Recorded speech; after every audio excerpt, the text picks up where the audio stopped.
राज्यात पहिलं पाऊल पत्रकारितेचं जगावेगळं. नमस्कार लाईव्ह. आम्ही करणार आहोत पत्रकारिता सर्वसामान्यांसाठी, प्रत्येकाच्या सन्मानासाठी. आम्ही तुम्हाला मिळवून देणार आहोत तुमचे हक्क. आमचा लढा असणार आहे तुमच्या प्रत्येक वेदनेसाठी. नमस्कार live. WhatsApp, Facebook, Twitter, email यांच्या माध्यमातून तुम्हाला मिळणार आहे जगाची खबरबात. नमस्कार लाईव्ह, बातमी तुमच्या जवळ.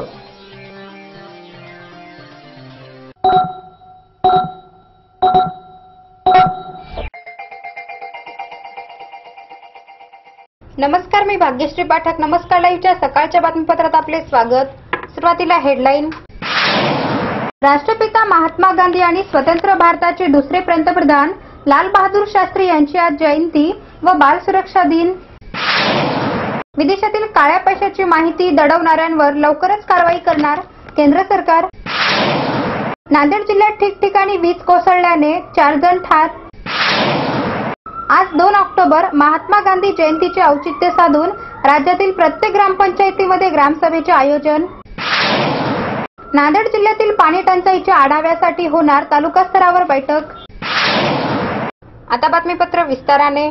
भारतीय स्वातंत्र्याचा इतिहास सांगण्यापूर्वी ज्यांनी भारतीय स्वातंत्र्याचा इतिहास घडवला त्या जगतवंद्य महात्मा गांधी यांच्या महान राष्ट्रकार्याचे आज त्यांच्या जयंती दिनी समालोचन करणे अत्यावश्यक आहे. महात्मा गांधींच्या खऱ्या स्वातंत्र्य कार्य सुरुवात ब्रिटिशांच्या नियंत्रणाखाली असलेल्या आफ्रिकेत झाली. आपल्या साम्राज्यवादाच्या विस्तारास अनुसरून ब्रिटिशांनी आफ्रिकेत आपली वसाहत निर्माण केली होती.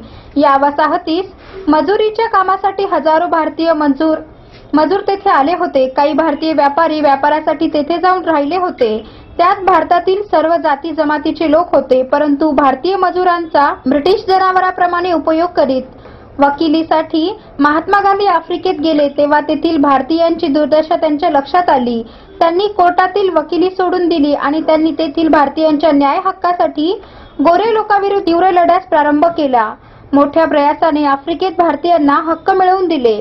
गांधीजींनी आम्हाला स्वातंत्र्य मिळवून दिले, पण स्वातंत्र्याच्या क्षणाचा आम्ही व आमच्या नेत्यांना विसर पडला. आज देशात दहशतवाद व हिंसाचार वाढला आहे. अनेक लोकांची दिशाभूल करण्यात आली व ते चुकीच्या मार्गाने गेले. आम्ही या लोकांना टाकून द्यावे, अगर त्यांना नामशेष करायचे का? हे लोक आमचेच आहे. आम्ही त्यांना प्रेमाने जिंकले पाहिजे. आपण त्यांना सुधारले पाहिजे. आपण त्यांना योग्य तऱ्हेने विचार व कृती करावयास शिकवले पाहिजे. स्वतंत्र भारतात 40 कोटी लोकांपैकी प्रत्येकाला सर्व प्रकारच्या संधीमध्ये समान हक्क व समान सवलती मिळाल्या पाहिजेत. हे तर आम्ही करू शकलो तरच आम्ही महात्मा गांधी की जय अशा घोषणा करण्यास पात्र ठरू. मोठमोठ्याने नेत्यांच्या नावाचे भांडवल करून त्यांचे विचार सामान्य जनतेसमोर मांडून स्वार्थ साधणारे आज उदयास आलेले दिसत आहे. अहिंसेच्या नावाखाली हिंसा घडत आहे. मुंबई बॉम्बस्फोट, कुपोषण, गुन्हेगारी, भ्रष्टाचार, उपासमार, बेरोजगारी वाढत आहे. ज्या महात्म्याने देश स्वातंत्र्यासाठी रक्त दिले, बलिदान केले, गुलामगिरीच्या साखळदंडातून स्वातंत्र्य मिळवून दिले, ते स्वातंत्र्य अबाधित ठेवण्यास आपण आज असमर्थ झालो आहोत का अशी भीती वाटते. 21व्या शतकातील सर्व नागरिकांनी स्वातंत्र्याला बाधा येणार नाही. सामाजिक, धार्मिक, राजकीय आणि आर्थिक क्षेत्रात दुर्बलावर अन्याय होणार नाही याची दक्षता घेतली पाहिजे. विविध धर्म, पंथ, जातीच्या नागरिकांनी राष्ट्राच्या सर्वांगीण प्रगतीसाठी, राष्ट्रीय एकात्मता आणि अखंडतेसाठी आज महात्मा गांधी यांच्या जयंती दिनी शपथ घेऊया. राष्ट्रपित्याला अभिवादन. गणेश उत्सवाच्या प्रारंभी जिल्ह्यात झालेल्या मुसळधार पावसाने बळीराजासह नागरिकांना सुखावले.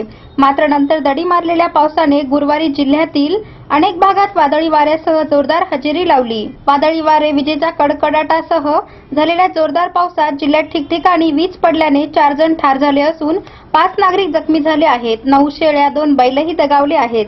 पावसाचे हे पुनरागमन सुखकारक असले तरी जीवितहानी झाल्याने सर्वत्र हळहळ व्यक्त करण्यात येत आहे. गुरुवारी जिल्ह्यात परतीच्या पावसाने थैमान घातले. वादळी वाऱ्यासह झालेल्या या पावसात ठिकठिकाणी वीज कोसळल्याने 4 जण ठार झाले. यातच बोधडी शिवारात वीज कोसळल्याने 9 शेळ्या ठार झाल्या, तर कंधार तालुक्यातील गोनार परिसरात 2 बैल ठार झाले. या ठिकाणी एक शेतकरीही वीज पडल्याने जखमी झाला आहे. 2 ऑक्टोबर रोजी महात्मा गांधी यांच्या जयंतीचे औचित्य साधून राज्यातील प्रत्येक ग्रामपंचायतीमध्ये ग्रामसभेचे आयोजन करावयाचे आहे. गावचे प्रमुख म्हणून आता केवळ कृतीवर भर देऊन मी हागणदारी मुक्त स्वच्छ गावचा सरपंच आहे असे बिरुद मिरविण्यास आपण तयार राहावे असे सांगून सरपंचांनी सुंदर खेडे निर्माण करण्यासाठी ग्रामस्थांना प्रेरित करावे असे आवाहन राज्याच्या ग्रामविकास मंत्री पंकजा मुंडे यांनी केले आहे.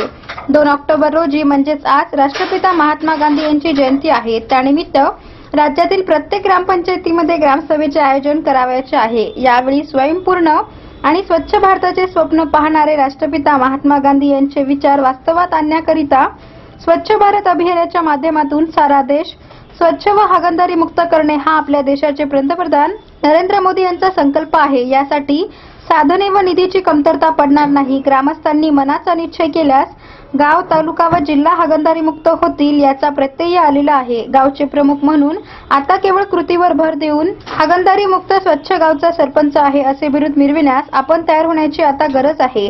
त्यासाठी ग्रामसभेमध्ये आवाहन करून राष्ट्रपिता महात्मा गांधी यांच्या स्वप्नातील सुंदर खेडे निर्माण करण्यासाठी सर्व ग्रामस्थांना प्रेरित करावे असे आवाहन ग्रामविकास मंत्री पंकजा मुंडे यांनी केले आहे. वेळ झाली आहे छोट्याशा विश्रांतीची. तुम्ही एकत्र नमस्कार लाईव्हचे सकाळचं बातमीपत्र. शुभेच्छा पाठवा सुंदर बुकेसह संपूर्ण भारतात आणि 190 देशात कुठेही बुके पाठवण्याची सोय फक्त फ्लॉवर अँड फ्लॉवर्सवर. Bouquet, stage decoration, room decoration आणि कार डेकोरेशनचे सृजनशील नाव flower and flowers, centre point, Shivajinagar, Nanded. संपर्क 73 50 62 56 56.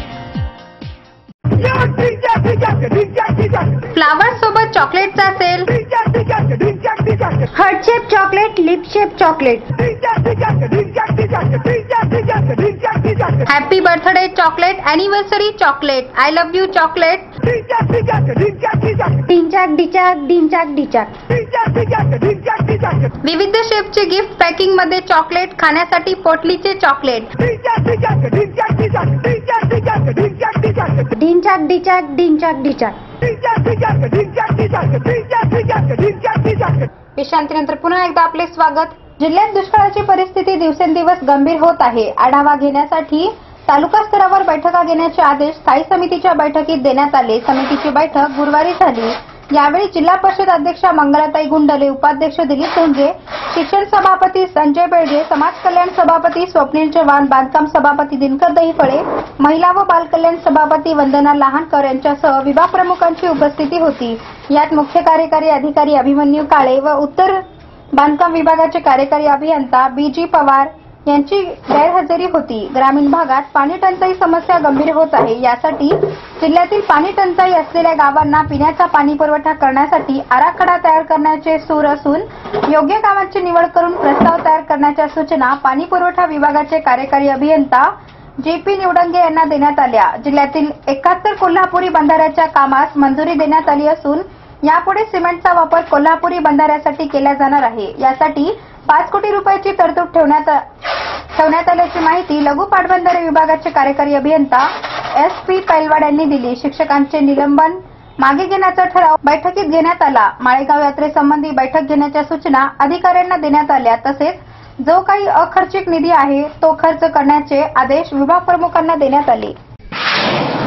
परदेशात काळा पैसा ठेवणाऱ्या लोकांकडून दंड वसूल करण्यात आलाय. या दंडापोटी केंद्र सरकारच्या तिजोरीत 3,770 कोटी रुपये जमा झालेत. ही माहिती केंद्र सरकारकडून देण्यात आली आहे. काळा पैसा जाहीर करण्यासाठी सरकारने एक खिडकी योजना सुरू केली आहे. याच्या माध्यमातून सरकारी तिजोरीत 3,770 कोटी रुपये जमा झाल्याची माहिती केंद्रीय अर्थ मंत्रालयाकडून गुरुवारी जाहीर करण्यात आली. एक खिडकी योजनेच्या माध्यमातून 638 जणांनी सरकारकडे त्यांच्या काळ्या पैशाचा तपशील जाहीर केला असल्याचे केंद्रीय अर्थ मंत्रालयाकडून सांगण्यात आले. काळा पैसा जाहीर करण्यासाठी सरकारने 1 जुलैपासून 3 महिन्याची एक खिडकी मुदत योजना जाहीर केली होती. बेहिशोबी संपत्तीवर आणि पैशावर 30% कर आणि तेवढीच रक्कम दंड म्हणून भरावी लागणार होती. गेल्या मे महिन्यात संसदेने काळ्या पैशाविरुद्धचा नवा कायदा पारित केला होता. या कायद्याला 26 मे रोजी राष्ट्रपतींनी मान्यता दिली. या कायद्याअंतर्गत ही एक खिडकी योजना जाहीर करण्यात आली होती. दरम्यान बेकायदा काळा पैसा 30 सप्टेंबरपर्यंत जाहीर न केल्यास कायद्यानुसार कारवाई होईल असे केंद्रीय प्रत्यक्ष कर मंडळाकडून सीबीडीटी सांगण्यात आले होते. त्यानंतर याला चांगला प्रतिसाद मिळाला. आता बातम्या संक्षिप्त स्वरूपात. महात्मा गांधी यांचा जयंती दिन अहिंसा दिन म्हणून साजरा करण्यात आल्याबद्दल स्वराज यांनी मानले संयुक्त राष्ट्रसंघाचे आभार. चित्रपट अभिनेते नाना पाटेकर आणि मकरंद अनासपुरे दुष्काळग्रस्तांकरिता निधी संकलनासाठी आज दुपारी 3 ते सायंकाळी 6 या वेळेत औरंगाबादमधील तापडे या नाट्यगृह येथे येणार. राजघाट पंतप्रधान नरेंद्र मोदी, भाजपचे ज्येष्ठ नेते लालकृष्ण अडवाणी, काँग्रेस अध्यक्ष सोनिया गांधी यांनी गांधीजींना वाहिली श्रद्धांजली. भगतसिंग यांच्या मृत्यू संदर्भातील कागदपत्रे जाहीर करा, भगतसिंग यांच्या नातलगाची केंद्र सरकारकडे मागणी. कृष्णा मारवाडा सिंचन प्रकल्पास गती देण्याचे मुख्यमंत्र्यांचे निर्देश. आजचे वाढदिवस पृथ्वी कदम, रितेश जोगदंड, प्रतीक चित्ते, आराध्या माकणे, शांभवी मेहकरकर, मानसी मगरे, आशा पारेख, रोहित रॉय, नरेश मल्होत्रा, रामनारायण साहू, राजकुमार सूर्यवंशी या सर्वांना वाद असलेल्या सगळ्यांच्या वाढदिवसाला नमस्कार लाईव्हतर्फे वाढदिवसाच्या हार्दिक शुभेच्छा. निधन वार्ता. शांताबाई काशीनाथ ढगे, हाजी सय्यद हुसेन बाबू मिया इस्माईल, रामजी पाटील जामगे, आनंदाबाई परसराम पाटील जाधव, प्रेमलाबाई रामसिंग परदेशी, दत्तात्रय शेवाळकर, सुजाता केशव टिबे, सोहम सोनुले, गणेशराव संतुकराव लुंगारे, दत्तराव मारोतराव कदम. आजचा सुविचार. माझ्या परवानगीशिवाय मला कुणीही दुखावू शकत नाही, महात्मा गांधी. शेवटी पुन्हा एकदा हेडलाईन. राष्ट्रपिता महात्मा गांधी आणि स्वतंत्र भारताचे दुसरे पंतप्रधान लाल बहादूर शास्त्री यांची आज जयंती व बाल सुरक्षा दिन. विदेशातील काळ्या पैशाची माहिती दडवणाऱ्यांवर लवकरच कारवाई करणार केंद्र सरकार. नांदेड जिल्ह्यात ठिकठिकाणी वीज कोसळल्याने 4 जण ठार. आज 2 ऑक्टोबर महात्मा गांधी जयंतीचे औचित्य साधून राज्यातील प्रत्येक ग्रामपंचायतीमध्ये ग्रामसभेचे आयोजन. नांदेड जिल्ह्यातील पाणी टंचाईच्या आढाव्यासाठी होणार तालुका स्तरावर बैठक. आणि याचबरोबर नमस्कार लाईव्हचं सकाळचं बातमीपत्र संपलं. पुन्हा भेटू, तोपर्यंत नमस्कार. जग आता जवळ आले. जवळ म्हणजे किती? अगदी तुमच्या मुठ्ठीमध्ये. तुम्हाला माहित नसतं की तुमच्या आजूबाजूला घडते काय, पण मी सुदेशना धुतमल सांगणार आहे तुम्हाला आजूबाजूच्या ताज्या घडामोडी. नमस्कार लाईव्ह बातमी तुमच्याजवळ.